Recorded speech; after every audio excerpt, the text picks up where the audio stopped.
नमस्कार, welcome to channel of रचित classes. आज हम और एक टॉपिक है हमारे पास जिसे कहते हैं प्रोड्यूसर सरप्लस। जैसे कंज्यूमर सरप्लस हमने डिस्कस किया था पहले हमारे चैप्टर में टॉपिक के अंदर, हम आज डिस्कस करेंगे प्रोड्यूसर सरप्लस। प्रोड्यूसर सरप्लस क्या होता है, यानी प्रोड्यूसर को क्या सरप्लस चाहिए, राइट। तो हमेशा प्रोड्यूसर यही ट्राई करता है कि भाई उसको जो पैसा मिले वो ज़्यादा से ज़्यादा कमाना मिले, है ना, उसकी इनकम ज़्यादा से ज़्यादा हो। So the net benefit the seller enjoy by producing the selling of goods. उसको सेल करने के बाद जो मिलता है उसे कहते हैं प्रोड्यूसर गुड्स, प्रोड्यूसर सरप्लस। अच्छा, वो कैसे होता है कि एक्चुअल कॉस्ट ऑफ प्रोडक्शन उसने कितना में बनाया हुआ है और उसकी प्राइस क्या चल रही है मार्केट के अंदर, है ना, उससे उसका फ़र्क पड़ता है। So producer surplus the difference between total revenue and total cost, यानी उसको जो प्राइस मिल रही है वो प्राइस, तो उसे हम मार्जिनल कॉस्ट की तरह देखेंगे, दैट इज एमसी। और जो प्राइस वो रख रहा है, चार्ज कर रहा है लोग, वो है प्राइस ऑफ एक्स। तो यहाँ पे देखें कि that is curve lying under the price, यहाँ पे बता रखा है, और reflects all the net benefit sellers, and जो सेलर को जो बेनिफिट्स मिल रहे हैं वो भी है।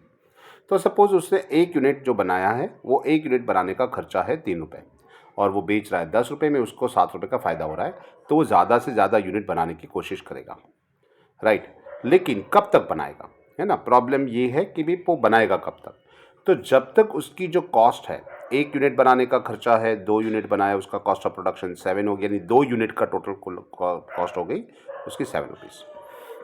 3 यूनिट बनाता है तो 10 रुपये का हो जाता है, यानी जितना ज़्यादा क्वांटिटी में बनाएगा। नॉर्मली एक लेवल के बाद उसका कॉस्ट कम होता है, लेकिन शुरुआत में इनिशियल स्टेज के ऊपर उसके कॉस्ट हमेशा बढ़ते रहते हैं। जो मार्केट में जो प्राइस है, जो बिकने वाली प्राइस है, वो तो 10 रुपीज़ फिक्स है ना। तो इनिशियली जब तक वो 3 यूनिट बना के बेचेगा तब उसको प्रॉफिट होता जाएगा, उसको सरप्लस मिलता जाएगा। एक लेवल के बाद क्या होगा कि ये 4, 5 या 6 प्रोडक्शन करेगा, उसमें से मार्जिनल कॉस्ट जो उसकी होती है, हर एक की मार्जिनल कॉस्ट कम होती जाएगी, राइट। तो ये मार्जिनल कॉस्ट उसकी कम होती, जैसे जैसे बनाया गया उसकी मार्जिनल कॉस्ट कम होती गई, कॉस्ट की बात कर रहे हैं। और जो प्राइस जो हमारे पास है 10 रुपये फिक्स है, तो इसको सरप्लस माइनस में मिलने लगा। सो यहाँ पे देखो, आप डायग्राम के अंदर मेंशन किया हुआ है, दैट्स कॉस्ट एंड रेवेन्यू के बारे में बता रखा है। तो ये कितनी क्वांटिटी बनाएगा वो उसके एक्स के ऊपर है, और जो उसकी प्राइस और कॉस्ट और रेवेन्यू में यहाँ बता रखा है। ये समझ लो उसकी प्राइस है 10 रुपीज़, जो कि मेंशन की है, सही से दिखाए तो हम यहाँ पे देखें कि इसकी प्राइस है 10 रुपीज़, 10 रुपये प्राइस है। राइट कर लेते हैं इसको, ओके। सो पहले इसको मिटा देते हैं कि भी हमारे पास जो कॉस्ट है वो कॉस्ट किस तरह से, ये 10 रुपये उसकी प्राइस है, ओके। अब देखो तो मार्जिनल कॉस्ट जो आपके पास है वो कांस्टेंट क्या हो रही है, बढ़ती जा रही है। सो यहाँ पे मार्जिनल कॉस्ट यहाँ से लेके बढ़ती बढ़ती बढ़ती यहाँ चली गई, यानी कि ये जो हो गया वो करीबन 20 रुपये हो गया। और ये जो इनिशियली थी वो यहाँ पे ज़ीरो, जब तक प्रोडक्शन नहीं किया तब तक ज़ीरो थी, फिर 3 रुपये हो गया, फिर 7 रुपये हो गया, राइट। यानी यहाँ पे ये यूनिट्स बढ़ते गए। यहाँ पे देखो, आप बताऊँ, यहाँ पे आपके यूनिट्स है, जैसे कि हम कैलकुलेशन करें कि यहाँ पे 0 यूनिट्स प्रोडक्शन है, फिर उसने 1 यूनिट प्रोड्यूस किया, यहाँ पे उसे 2 यूनिट प्रोड्यूस किया, तो 1 यूनिट के हिसाब से उसका खर्चा हो गया 3 रुपये, यहाँ पे हो गया 7 रुपीज़, राइट। तो जब तक ये उसको पैसे मिलते, जैसे जैसे यूनिट बढ़ता गया उसका खर्चा बढ़ता गया, 20 रुपये तक चला गया मार्जिनल कॉस्ट। तो एक लेवल पे जब प्राइस है वहाँ पे उसकी कॉस्ट कम आती है, ये कॉस्टिंग है और ये प्राइसिंग है। सो कॉस्ट में और प्राइस में जो डिफरेंस आता है, वो डिफरेंस जो है वो डिफरेंस आपका हो जाएगा प्रॉफिट एरिया, ये कहते हैं प्रॉफिट एरिया, ओके। एक लेवल होता है जिस कॉल्ड इक्विलिब्रियम, जिसे कहते हैं। सो इक्विलिब्रियम लेवल पे जाएंगे तो वहाँ पे उसका इक्विलिब्रियम, यानी कि कॉस्ट और इनकम दोनों सेम हो जाने वाली है।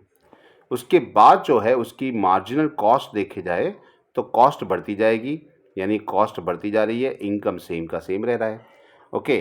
तो this can explain with the help of given schedule. हम देख लेते हैं क्या होता है इसके अंदर। तो यहाँ मेंशन किया हुआ है कि in the given example when the producer produce 3 units of X, उसकी marginal cost become equal to price. So A R, that is A R, average revenue same हो जाएगा। सो सरप्लस बिकम मैक्सिमम, यहाँ पे उसको मैक्सिमम सेट मिलेगा। सो producer at an equilibrium, यानी कि यहाँ पे उससे ज़्यादा जो है वो काम नहीं करेगा। ये मार्जिनल कॉस्ट जब बढ़ रही है तो उसका सरप्लस माइनस में जा रहा है। तो यहाँ से ऊपर का जो पोर्शन है, ये इक्विलिब्रियम पॉइंट की बात करें तो इक्विलिब्रियम के पॉइंट का जो उसके बाद वाला जो ये पोर्शन है, ये लॉस एरिया हो जाएगा। वहाँ पे उसको इक्विलिब्रियम मिल जाएगा, उससे आगे नहीं काम करेगा। सो यहाँ पे it become clear that the point E, that is M C, is equal to price. So producer at an equilibrium, उसको वहाँ पे मिल जाएगा जो कहते हैं the area of above, that is above the supply curve, जिसे कहते हैं मार्जिनल कॉस्ट कर्व, और lying below the price reflect that all the net benefit enjoyed by the seller. यानी कि ये देखो, आप देखो यहाँ पे हमारी प्राइस रखी थी 10 रुपये, ये जो मार्जिनल कॉस्ट यहाँ से ऊपर जा रही है, राइट, तो ये एरिया जो उसका बन गया वो प्रॉफिट जोन बन गया, यानी वहाँ पे वो काम करना शुरू करेगा। तो देखो यहाँ पे अगर हम देखें, कैलकुलेशन देखें, सो यहाँ पे एक बढ़िया सा टोटल, यहाँ पे टोटल सरप्लस इकोनॉमी के लिए बात करेंगे कि 1 यूनिट बनाए उसकी मार्जिनल कॉस्ट 3 थी, 2 यूनिट बनाए 7 थी, 3 यूनिट बनाए 10 थी, जो ऊपर हमने देखा वही का वही टेबल बना दिया पूरे का पूरा। अब सरप्लस क्या हो गया, तो सरप्लस यहाँ पे हो गया और टोटल सरप्लस भी यहाँ मेंशन किया हुआ है। किस तरह से देखते हैं कि देखो, एक चीज़ बनाई उसने, 3 रुपये का उसका कॉस्ट आ गया, 10 रुपीज़ उसकी प्राइस थी, उसे रखी थी, तो 7 रुपये उसको फ़ायदा हो गया, राइट। अब देखो ये उसका सरप्लस हो गया, 2 यूनिट बनाए तो 7 रुपये कॉस्टिंग आई, राइट, और 10 रुपये की प्राइस में वो सेल कर रहा है। तो यहाँ पे क्या होगा कि जो भी कैलकुलेशन होगी वो किस तरह से कैलकुलेशन किया गया है। सो marginal utility, that is producer surplus की बात करते हैं। सो प्रोड्यूसर सरप्लस जो यहाँ पे बताया गया है, ये प्राइस जो भी यहाँ पे मेंशन की है, ओके, डिमांड कर्व के हिसाब से, तो ये उसका पोर्शन इनिशियली आप देख सकते हो कि प्राइस तो ₹10 ही सब में रखी है, ओके, लेकिन मार्जिनल यूटिलिटी उसमें मिलती है 16 लोगों को, राइट। तो यहाँ पे जो 16 यूनिट उसको मिल रहा है, तो 16 यूनिट लोगों को मिल रहा है, उसमें से 10 रुपये पे कर रहे हैं, तो 6 रुपये उसका सरप्लस हो जाएगा। तो यहाँ पे किस तरह से कैलकुलेशन करेंगे, प्रोड्यूसर को क्या टोटल सरप्लस मिलेगा, तो 7 सरप्लस यहाँ पे मिल गया और टोटल सरप्लस यहाँ पे हो गया 17, ओके। एक्चुअली ये गलत है, यहाँ पे 17 नहीं आएगा, ये हो गया 7 और ये 6, ओके, तो कितना हो जाएगा 13, ओके। यहाँ पे 3 यूनिट का उसको क्या मिलेगा सरप्लस, और यहाँ पे सरप्लस हो गया 3, दैट इज हो गया 6, ओके। यहाँ पे 0 सरप्लस मिला, यहाँ पे 0 सरप्लस यानी 0, ये -2 सरप्लस है, यहाँ पे -2 सरप्लस है, तो टोटल -4 सरप्लस मिल गया। इस तरह से बनाया गया है। सो कैलकुलेशन यहाँ पे थोड़ा गड़बड़ है, ओके। तो ये जो मिल गया उसको, जो यहाँ पे जो मार्जिनल यूटिलिटी है उसको ज़्यादा मिलती गई, ये हमने देखा था हमने कंज्यूमर्स में, राइट, कि कंज्यूमर जो है वो कंज्यूमर को 16 यूनिट मिल रहे हैं, वो प्राइस 10 रुपये मिल रही है, यानी उसको 6 रुपये प्रॉफिट हो रहा है, यानी वो तो खरीदेगा ही खरीदेगा। और प्रोड्यूसर के बारे में बात करें, ये कंज्यूमर सरप्लस है, ओके, ये कंज्यूमर सरप्लस है, ओके। सो प्रोड्यूसर सरप्लस यहाँ पे है, कंज्यूमर सरप्लस यहाँ है, तो टोटल सरप्लस एरिया आपको मिल जाएगा।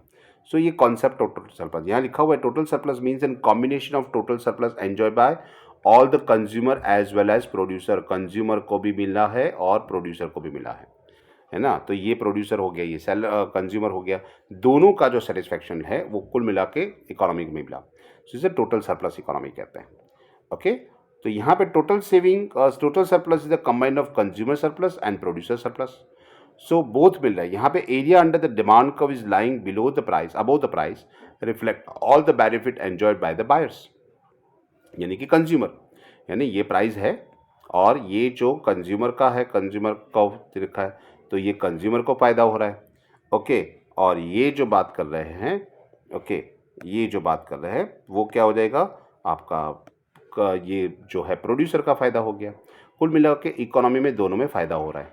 लेकिन एक लेवल के प्रोडक्शन के बाद क्या होगा, प्रोड्यूसर की कॉस्ट बढ़ती जाएगी, कंज्यूमर का एवरेज उसको मिलने वाला सेटिस्फेक्शन कम होता जाएगा, ये कंज्यूमर का लॉस हो गया, यानी कंज्यूमर यहाँ खरीदेगा ही नहीं। प्रोड्यूसर ये लेवल के ऊपर जाके उसको भी लॉस हो रहा है, तो वो वहाँ पे बनाएगा नहीं, ये बनाएगा नहीं, ये खरीदेगा नहीं, तो यहाँ पे जाके इकोनॉमी अटक जाएगी, राइट। ये पॉइंट जो हमारे पास है इसे कहते हैं टोटल सरप्लस एरिया, ओके। तो टोटल सरप्लस एरिया जो हम यहाँ पे मेंशन किया हुआ है ये हो जाएगा, ये टोटल सरप्लस एरिया, ये ट्राइंगल जो बनता है वो टोटल सरप्लस एरिया है। नीचे वाला जो पोर्शन है वो प्रोड्यूसर सरप्लस का हो जाएगा, ऊपर वाला है वो कंज्यूमर सरप्लस का हो जाएगा, ओके। सो यहाँ पे यही चीज़ मेंशन की गई है कि the area of above supply curve, that is marginal cost curve, lying below the price reflect the net benefit enjoyed by the seller, okay. ये नीचे वाला पोर्शन जो है उसके बारे में बात की। यहाँ पे बताया कि अबव प्राइस जो है all the at benefit by the buyers, तो कि ये हो गया कंज्यूमर के बारे में जो ऊपर की यहाँ मेंशन की गई, ओके। तो ये होता है कंज्यूमर सरप्लस और प्रोड्यूसर सरप्लस के बारे में डिस्कशन किया और टोटल सरप्लस ऑफ इकोनॉमी दोनों के बारे में डिस्कस किया। होप है आशा है कि आपको समझ में आ गया होगा। तो ऐसे ही बहुत सारे वीडियोस हम और भी लेके आएंगे। बने रहिए हमारे साथ जुड़ते रहिए और बताइए आपको ऐसे कौन से टॉपिक्स हैं जो आपको पढ़ने में डिफ़िकल्ट लग रहे हैं, तो हम उसके लिए भी वीडियोस बनाएंगे। Have a good day.